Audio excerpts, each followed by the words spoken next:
Hey, Jason Rice with LotParty here. This is our 10th episode, and I want to kind of give you an introduction again what LotParty is all about. If you ever worked on a dealership lot, you know what it means. You get all the salespeople, the porters together, and start moving around that physical lot to get them to stand tall. What we're doing here in LotParty show, though, is talking about your virtual lot or pretty much anything, what we can do to help move those cars off your lot, both new and used. And this being our 10th episode, I'm excited about it. We got good content, but man, check out our other 9 shows. We've done things from new car strategies, interviewing a dealer that does a great job there. We've done small town dealers. We've done luxury dealers doing velocity turn. We've talked to rapid recon turnaround time and the benefits of slimming down that turnaround time, to actually interviewing a service director that actually is hands-on and has a 4-day turnaround time. I've talked to independent dealers. We've got some good content. My last week, episode 9, is huge content. I talk about what really drives SRPs, because I've asked at several webinars, several conferences, several dealers that I talk to, no one really seems to understand what really drives SRPs and VDPs, but mostly we dig into SRPs. You need to get those to go. So check out episode 9. Today on episode 10, I'm actually going to be interviewing Ben Pridemore. He's the general sales manager of Carl's Buick. I met Ben probably close to 8 years ago, and he was at a Chevy store in Florida that was selling about 30, 40 cars, carrying about 70 or 80.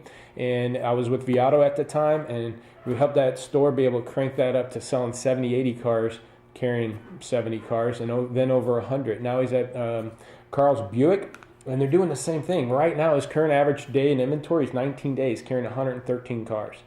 Of the 113 cars, only 8 of them are over 46 days old. We're going to dig into that with him in this interview, but I want to dig into his brain and get you guys some best practices, how he accomplishes things like that. What does he focus on? What does he look at? And what is the daily routine to get those type of numbers done? Because he's done it for years. He's one of the best used car managers I've seen out there. So I hope you enjoy this interview, and at the end, we'll have a quick little tip for you also. Again, enjoy this 10th episode. Thanks. Hey, Jason Rice here, and I'm going to be doing this interview with Ben Pridemore. He doesn't have a camera, but we're going to have him on voice. Hey, Ben, you there? Hey, Jason. How are you? Excellent, man. So, Ben, I described in the intro before our interview here, you're the general sales manager at Carl's Buick GMC, correct? Correct. Now, give me a little bit of a background. How long you been in the industry, and how did you start in the car business? Sure, Jason. My dad was always in the car business, and I started with him washing cars during the summer when I was 12 years old. So it's something I've kind of always done, and sold my first car when I was 15 and lied and told the customers I was 18 when they thought I was too young, and kind of been in it just all my life. I've worked at 2 dealerships other than my dad's, and one was a Chevrolet store for 7 years, and I've been here at this Buick GMC store in Florida for 4 years now. All right. So your dad, was it a franchise or mom and pop store, or what was that? No, it was as mom and pop as it gets, and it was a ton of fun. So it was definitely a little bit new when I got all the structure of a franchise store, and it grew me up fast, and I learned a lot in a hurry. Do you? How long did that dealership last? How long did your dad do it and been involved in the car business? Well, when I started with the Chevrolet store for 7 years, I started as a salesperson, then went to F&I, and then to new cars, and then finally back down to used, which is kind of where I always thought was my home, or what I knew the most about. Yeah. And that was when Viato was just rolling into the market. So what I thought I knew so well, Viato kind of made me have one heck of a paradigm shift and kind of crushed my world and made me realize I knew nothing at all. So it kind of broke me and started molding me into doing what we do now. And well, I was thinking about it last night, preparing for this meeting, and just kind of, what are we going to talk about? And I started thinking, man, has it been about 8 years since we've known each other? Because I've been doing my lot pop for about 2.5 years, and I was with Viato for 8.5 years, so that's 11 years. And you were probably a few years. I came to your store a few years into that experience. So how long would you say it's been? Been close to 8 years? It's been every bit of 8 or 10 years. I remember when Dale came down and had a meeting with our group used car managers and our general manager, which there was 5 stores in the group, and it took a lot of the old car guy, which kind of the way my dad had taught me and the way others around had taught me, and it's like, wow, there really is a better, smarter way to do this thing, and I think any success that I have right now is really based on just looking at it in a completely different light. Looking at a car as a commodity, as what it is. Not as that beautiful, pristine, white diamond Cadillac with single-digit miles. Yeah. It's truly a commodity, and that's what's really helped us now, especially with our turn rate. Yeah, and at the beginning here, I did a little intro before our talk here, about 5 minutes or so, and I talked about how, correct me if I'm wrong, I try to remember going into your Chevy store, you guys were carrying about 70, 80 units, selling about 30 or 40, and I remember being able to, you get that thing up to 70, 80, carrying 70, 80, and then you grew it to 100 and 120, and you start selling 100 cars. Am I remember that correctly? I think that level? You're exactly right, because I kind of came from the school of thought before Beato that you needed a 60-day supply. So if you wanted to sell, and it even sounds asinine to repeat it right now, but if you wanted to sell 100 cars, you needed 200 on the ground, and that was the only way that deal would ever work. Yeah. But wow was that way of thinking flawed. Yeah. Yeah. And that's the thing, because again, I remember some of those conversations, and going from 30 or 40 carrying 70 or 80 to that 70 or 80, any dealer that gets to that level, sometimes they jump in it too fast, and hey, let's go buy another 20, we can keep selling. But I think it's better to pace it out, carry that 70, sell 70, carry that 70 month in and month out. So about 3 months, once you get that level, then maybe add another 10 cars, and then do that for another month or two, then add another 10. Because I think it's the back end stuff, like the service turnaround photos and all that stuff that has got to be streaming. I guess if you can comment on that, is that kind of what got you to these levels too? Is being a little bit more patient, not jumping all in at once? Well, I was very fortunate that when I did work for the group, I worked for and saw a lot of used car managers with a lot of different philosophies, and the boss that we worked for was very giving in the fact that he'd let you have enough rope to hang yourself. And I watched a lot of guys that were carrying 30 cars on the ground. They sell 35 next month. Well, the following month they're going to want to carry 70. Yeah. And you just can't double your inventory in 30 days because your processes, your people, nobody's used to it, and you're not going to have any level of success. And it seems like what it does is it just eats upon itself. So then you get back to selling 35, then you have an aging problem, and then you get disgruntled with the whole situation. And I watched that happen to 4 or 5 used car managers, and they get burned out, and they end up quitting or asked to leave, and they say V-Auto doesn't work, or they say, the philosophy doesn't work. And it was really, really eye-opening to me just to, I'm a terribly impatient person by nature, but to know that the most sustained growth is very, very slow and controlled growth. Yeah. Yeah, and that's, again, watching that inventory and that sales level grow, it was phenomenal. And, again, now I looked at your inventory today, and I think you're carrying about 113 units. Average day is 19, which is actually, sometimes it's a little bit high for you, but it's pretty consistent. I think the highest I've seen it run in the mid-20s, but that's when you had 130 units, not 113.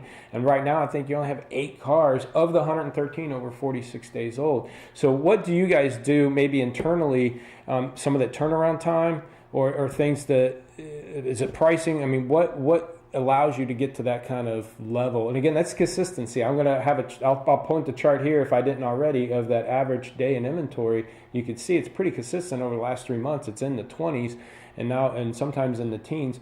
What would you say is that key that keeps you there? Is it pricing? Is it turnaround time? Is it all the above that helps you maintain? Well, I would tell you that there's no silver bullet to it, but what does seem to make the biggest difference is the quicker you can get the picture online, the quicker you can get the comment online, and the quicker you can get the car picked up from the auction and through reconditioning, the better result you'll have. So what it almost turns you into is where, you might be satisfied paying $400 a car out of Dallas, Texas. Well, if you can get it 4 days faster, you might have to pay $550. So it really turns you into kind of like a turned Nazi. All you want to do is get the car here. If you got to pay a little extra, or if you got to buy just a little bit nicer car just because it doesn't need the front and back bumper painted or it doesn't need tires, you do what you have to do to get the right car in order to get it on the lot 3 to 6 days faster than all your competition. And I think a lot of else is the pricing. And if you price it competitively like any commodity, it's going to be forced to sell in an open market. Yeah. So we pay very close attention to our cost to market, because our price to market is going to be consistently one of the lowest in our region, because that's what helps make us turn our numbers. And speaking of competition, and again, knowing that market, you're in Stuart, Florida, small Florida town, but so competitive. Again, being involved in that market for 8 to 10 years now, watching your store and stuff, and I know you have off-lease only, which is how far away from you, would you say? They've got 4 locations surrounding us now, with the closest the closest being 35 miles away. And they have how many cars with the 4? They have at the 35 mile location, they keep around 800 to 1,000 in stock, and through the 4 they have 4,000 to 4,500. And I know, watching that market, you have to price pretty much low 90s, high 80s out the gate, because that's where these guys are that carry 1,000 cars that's off-lease only. And to give some people idea how big this off-lease only is, if you get in a Southwest Airline flight and you pick up the Southwest Airline magazine, they've got a full page ad in there talking about that, here's SUVs 500 in stock, cars 300 in stock. They got a full page ad in the Southwest magazines and the airline. So they're not going after the local business, they're going over some national business there. So it's very competitive in your market. So you got to be strong out the gate with your pricing, right? Well, that's 100%, because what we played with it a lot of different ways, because of course at the end of the day we don't care if we sell 100 used cars. If we're only making 100 a copy, I mean, that's it doesn't make any difference to anybody. We realize we do have to make gross on what we sell, but you can't price it 100%, or you will turn into having one heck of an agent problem, because nothing will move. Yeah. So like you said, if you don't price in the high 80s, and that's why we try to be so darn good and spend so much time making our acquisitions and trying to buy our vehicles and trying to always get them from alternative sources other than the brick and mortar auctions. Yeah. And, again, I think your price on average probably below 90%, but to be fair, you don't, and not to scare dealers off, because a lot of dealers, I'm not going to take no $100 deals. You typically average $1,000 to $1,200 average markup and don't really negotiate off of that price. So, I mean, would you say that's fair that, even at that turn level and at that aggressive price, you could still, on some months, be running $1,000 to $1,200 a copy? Yeah, on our front end, we average, not including our $549.50 dealer fee, we run anywhere between $1,100 to $1,300 a copy on the front side, and we have an average recon of around $700, and we have a $550 dealer fee. So it makes the whole dealership healthy. Yep. When we can sell, like last month, we sold 127 pre-owned. And I think that, a lot of the guys, they get scared off, but, 3/4 of the people that come in and buy a car have got a trade in. And what's the easiest way to make money? It's to make money off their customers' money. Yeah. Yeah. So you might have something advertised for $100 markup, but if you can figure out a way to hold $1,000 or $1,500 on a trade, you can help get you home. Yeah. So, a customer's not going to pay up just because you paid up across the block. They don't give a darn if you've got too much in a car. And it seems like that was one of the toughest things to wrap my head around early on. Yeah. And I just I did a post about it, the hope and change. I jokingly talk about the Obama strategy that, some guys go to the auction, pay too much for a car, and then they price it up hoping that somebody will pay too much for it, or that the market changes and their car becomes more valuable. And it's a funny post, but it's true, and I run into it so often. But if you guys that's watching the show just heard him, he did over 120 something units last month, carrying 113 right now, and he averaged over $1,200-$1,300 a copy. There is, and I always push this out there to dealers, there is such a thing as that holy grail of gross and volume. So many people think you have to give up one over the other. And if I go for volume, I'm giving up my gross. If I go for gross, I'm got age and I deal with my volume. But there is, if you can get disciplined enough to turn this inventory, manage it efficiently, like Ben's talking about here, you can have both gross and volume. And Ben's a great example of that. Well, I think we can all agree, in which I've never had a pay plan based on volume, and I think most of us out there in that same boat. So Yeah, yeah. we got to do what we got to do. Yeah. Now we always and we dial in the numbers, and I know you get real analytical sometimes, but you always watch yourself not to get too analytical. I remember having one conversation with you a few years back. I think we're talking about an HHR, and it stuck out in my head because I don't know if I said maybe you're pricing it too cheap or why you're so aggressive out the gate. It was probably like 85 or 88%. And you said, well, I've watched these enough because they're kind of at the rental rocket level at that point in time. There's just a ton of them out there. You said, if I mark it up over $800, the thing sits. If I mark it up 500, the thing sells. So you really start digging into, the cause and effect of what's really going on in your lot and marketing, but you also make sure you don't overanalyze the data too, right? What's your quote that you always say? Exactly. You don't want to get analysis paralysis by no means, because at the end of the day, it's really a pretty simple thing we do. And like an old timer that I learned the world from taught me, says you got to recognize the cars that it's okay to make 500 on, and you got to recognize the cars that you need to make $5,000 on. Yeah, yeah. So as long as you can recognize those two facts, there's not a whole lot of use, spending a whole heck of a lot of time digging, because if you're not careful, you'll end up in analysis paralysis. Now, you're the general sales manager at the store, correct? Correct. Now, you're pricing all the used, right? Correct. Do you desk all the deals or who appraises? Is it just you, or is it open floor as far as you got 3 other managers appraising? How does that process work out? Like, again, going back to get this turn going good, you got to know what you're buying, how you're buying it. One is the biggest impact you can make is at the store. You can't control what other people are willing at the lane to step up on, but you can control what you do at your store. So what's the appraisal process? How many managers touch those cars, and who overlooks that?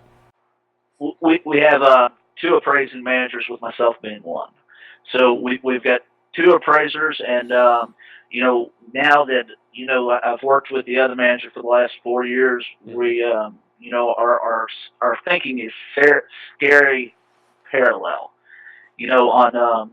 There's some cars that, Jason, we take in on a new car trade to make the deal, and it's the nicest, prettiest daggone 2013 Toyota Sequoia pearl white with low miles, that we don't even try on the used car lot because Viato says it's not going to work, and we know that we're not going to get a premium for that car. We take it to the auction and get out of it, and it brings what we put in it. So what we always try to remember is the wholesale market and the retail market by no means run parallel. Yeah. So if you always are appraising off of, you're going to retail that car, you're going to miss deals. Mm-hmm. But if you always keep an open mind and realize some cars you're going to have to ship right to the auction, you're going to have to, and get out of them at the auction, because we've all had that car that you price on your lot, and you priced it dead cost for a month, and then you take it to the auction and it brings $1,500 more. Well, why wouldn't you have just took that car to the auction as soon as you got it and worried about putting more cars on the lot that you can actually make money with?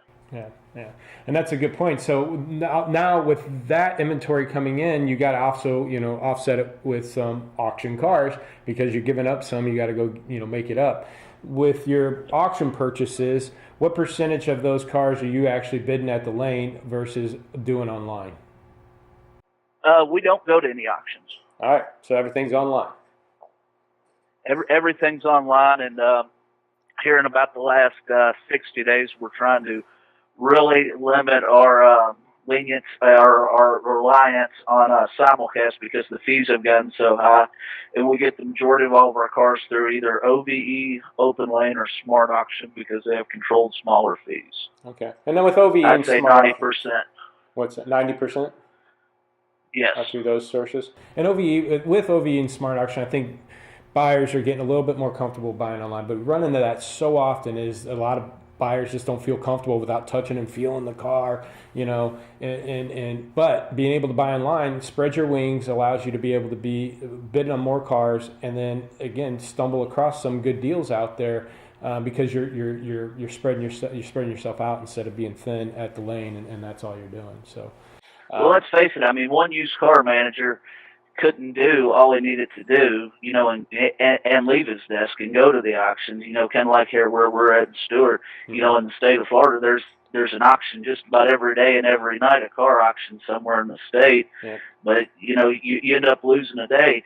And buying's important, but I think selling's just a little bit more important. Yeah. And we got to wrap this up here. We only got a couple minutes left, Ben. But you're one of the best used car again, I've ran into a decade worth of 12 years worth of used car managers, being in thousands of stores, and you're definitely one of the tops I run into. And you guys do a phenomenal job there at that store. If there's one thing to wrap up here with real quick, to get a dealer to understand that you can't get volume and gross, and turnaround time. But we threw a lot out there. What would be that one thing that you would say that they need to actually do today that make? I would tell you one thing that especially this time of year, I always hear from a lot of my friends and fellow used car managers in the business is, why would I take that 60, 70 day old car to the auction when I'm just going to buy the same one back at the auction and I'm going to pay more for it? And the toughest thing, and I know it was tough because it was tough for me to get through my head, is you know what? Just because you're going to pay more doesn't matter. Those salespeople have been walking around. That customer that's been on your website looking for the perfect car for the last 60 days has been walking around that car. And you just got to realize when merchandise is dead. And if you don't sell it in the first 30 days, it's dead. If you don't sell it in the first 60, you don't have a shot. And you definitely don't have a shot at making any money. And I would say that that's probably the biggest thing that if I could ever give anybody any advice that was tough for me to realize is you got to realize when to cut bait and move on. I just had that conversation today with the dealer, and I run it a lot of times. I ask, hey, what's going on with the car? Oh, I just wholesaled it. What'd you wholesale it for? 20 grand. And the last price I had was 22. It's like, well, drop it down. But, we're running out of time here, Ben. Thanks for your time. And again, it was an awesome interview, and hope you guys enjoyed it, and we'll catch you next week on LotParty. Thanks. All right, that was a great interview with Ben Pridemore, GSM of Carl's Buick GMC. As you can tell, this guy is sharp. He knows his inventory. He knows how to turn it.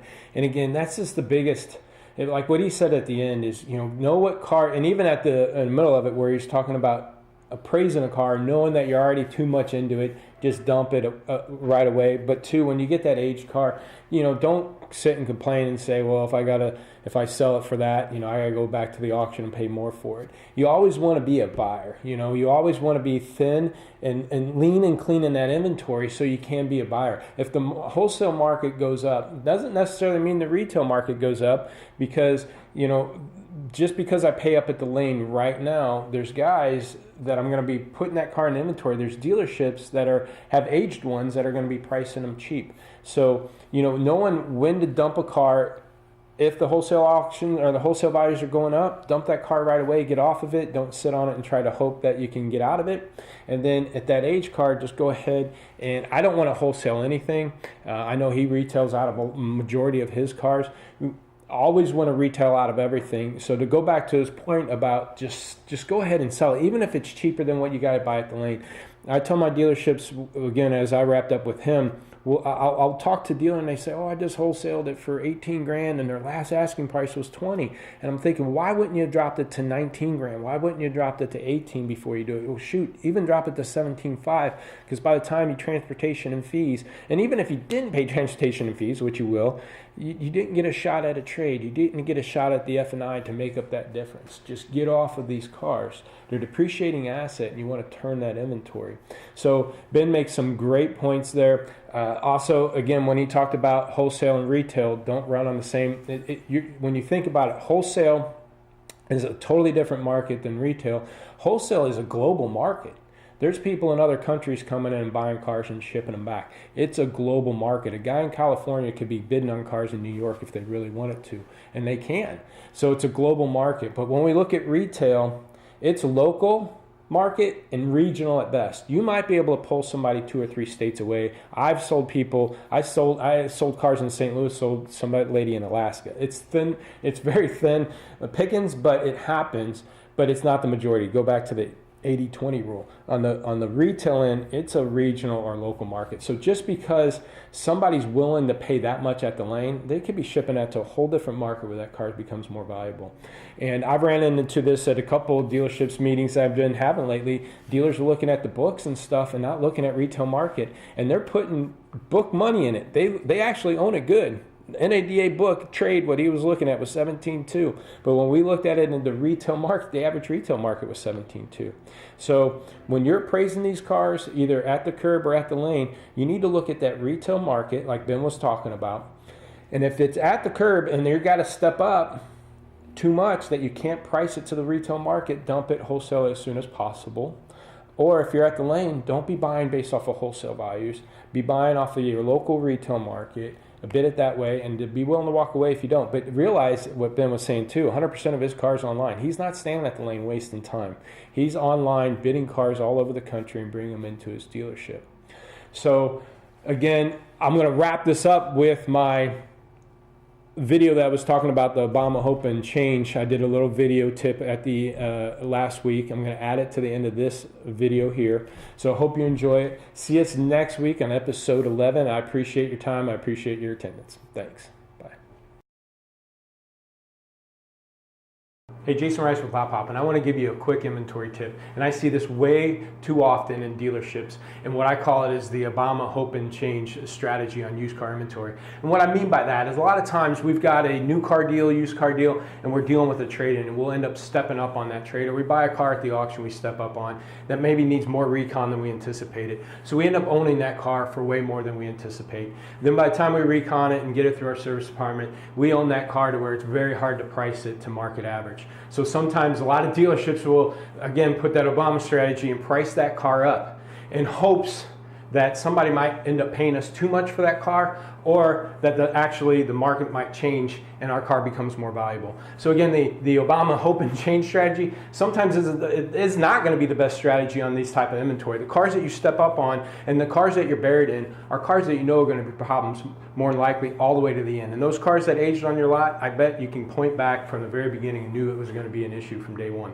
So the tip is just price those cars to the market, price those cars competitively even, just to get off them as soon as possible. Even if it means it's a $200 10-day-old deal, or if it's a $200 loser being 10 days old, just price that car, get off of it as soon as possible, and don't go for that hope and change, because again, it will just lead to age. You do that strategy, it'll help increase your turn, which ultimately will increase your overall gross for your dealership. Thanks.